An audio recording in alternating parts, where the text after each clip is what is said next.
Yes, well, Twitter's prospective new owner, billionaire Elon Musk, has said the online platform's controversial decision to ban former US President Donald Trump was, quote, morally wrong and flat-out stupid. He said that at a Financial Times conference. Well, one of our viewers, Roy, was delighted. He says, great news that Trump is back on Twitter. Hold your horses, not quite there yet, Robert. The fight back for free speech has started. All hail Elon Musk. And that's from Roy. Yes, well, he does look set to be back, certainly.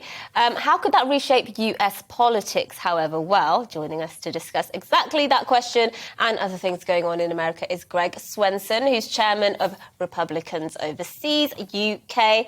Greg, always great to see you. Yeah. It was stupid, wasn't it, to ban Donald Trump when the leader of the Taliban is still on, Vladimir Putin, who we can objectively say is worse than Donald Trump by every objective measure. Why is he still banned? And isn't this good news for free speech? It's great news for free speech, and that's for sure. But it also shows just the sheer hypocrisy of not just Twitter, but the other social media giants, as well as some of the corporate legacy media in the U.S. So, this was a bad moment for free speech. Last year was a bad moment for free speech. Yesterday, a great moment for free speech. It's important, but it was, as you said earlier, it was really stupid to ban it. And it actually was self-defeating, because by taking Trump basically off the air, it just enabled the public to see the utter disaster, which is the Biden administration. Absolutely. So it was a chance to see the failed policies and the failed outcomes of the Biden administration without the distractions of Trump. So I think it actually helped Trump. It helped the right at the expense of the left. Yeah. I couldn't say that in 2016 because that's when it was a medium for Trump to get to the people directly, which was important. Yeah, and Trump has always been somebody who sort of frames himself as reaching out to the disenfranchised, people who feel disillusioned with the quote-unquote administration, and that almost reinforced their belief that the traditional administration was against them, wasn't it? So it was very self-defeating. But there are people, some of our viewers and listeners, saying, well, they think that Ian is one of them.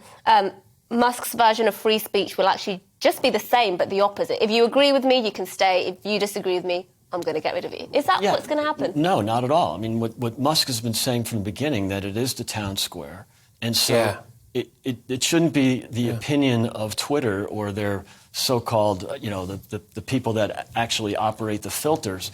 And it wasn't just Trump. I mean, look what happened during COVID with the lockdowns and follow the science when they weren't really following the science.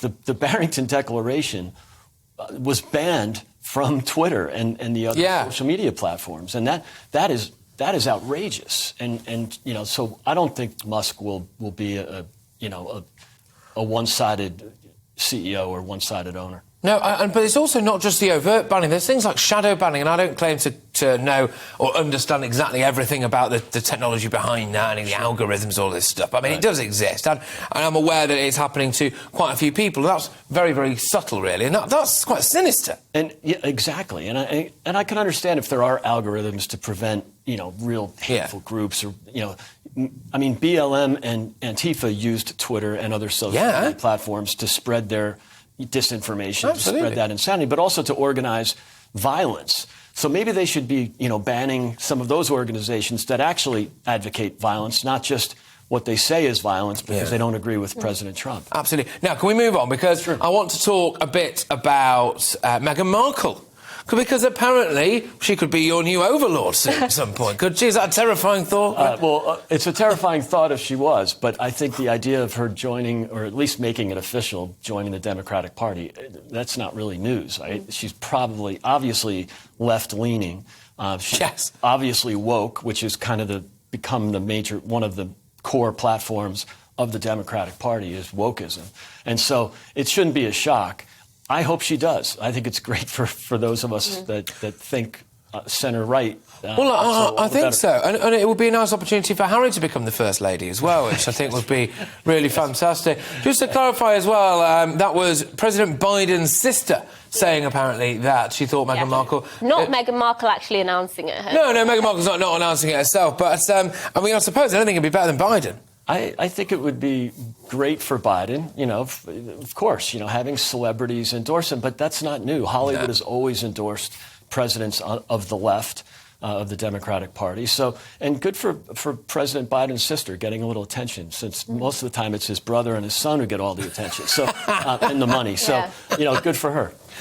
One other thing Biden's sister said, Valerie Biden-Owens, she said it'd be wonderful to have more women in politics. The more women we have, the better our democratic system will work. Well, they had a woman, didn't they? She didn't do very well, and they've replaced the woman with somebody who, he's Sleepy Joe, let's put it that way. True. So women don't do very well either in the Democrat, and it's the same with the left as well here. They've never had a female leader. Of course, look at the Republicans picked up 13 seats in the House in 2020. Many were women running for the first time. Two, notably in California, were Asian American women, daughters of immigrants, checking all the boxes that the Democrats are obsessed with. Absolutely. So of course, President Biden's sister is obsessed with identity groups. Just have good people run. When the Democrats do well, like in 2006, it's because they run moderate, center-left candidates. Some are even pro-life and some are even pro-gun rights. And that works for them. But when they go too far into the identity politics, they lose. And good, if I hope everybody listens to her, because it'll just continue the poor performance of these weak candidates. Yeah, indeed. And do you think that... what's your evaluation of where our special relationship is at the moment? Do you think that it's taken a bit of a beating, or could Ukraine maybe bring it together again in a way? I don't know. What do you think? Look, it's taken a beating. It's not a good time for the special relationship. Biden obviously doesn't like Brexit UK. Brexit Britain at all. He's obsessed with Europe, just like Obama. And being Irish, which is Western Europe. And yes, and then when given the chance to reach out to the UK, he says something about Ireland. And then has a picture with a former IRA felon. So not a good moment. But it's a speed bump. That's all. The special relationship is firm. It's long-term, and it will come back. When the Republicans win the House and likely the Senate in the fall, and then the White House again in 24, look for that. And it doesn't need to be, started from scratch. It'll just be flip the switch. It'll be right where it was when the orange man was president. Final question on that note. Maybe you can tweet about will he run again for president in 2024, is it? Yeah. Likely. And we'll learn a lot more after the midterms, because he's endorsed a lot of candidates. And so far, the candidates that he's endorsed, like J.D. Vance in Ohio, have done very well.